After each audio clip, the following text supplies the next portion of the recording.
এমন কিছু অপরাধ আছে, এমন কিছু পাপ আছে, এমন কিছু জঘন্য বিষয় আছে, সেগুলোতে লিপ্ত হলে আমাদের কষ্টে করা আমলগুলো নষ্ট হয়ে যেতে পারে।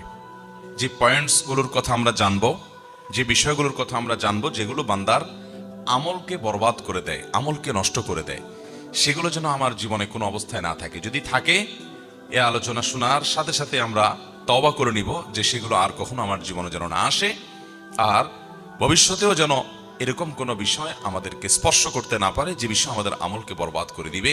সেরকম নিয়ত আমরা শুরুতে করে নেই। বান্দার সকল ভালো কাজ, সকল অর্জন, সকল সওয়াব, সকল নেক আমল, এগুলোকে সত্যি এবং প্রকৃত অর্থেই বরবাদ করে দেয়, পরিপূর্ণভাবে ধ্বংস করে দেয় মূলত শিরক এবং কুফরি এবং নেফাক।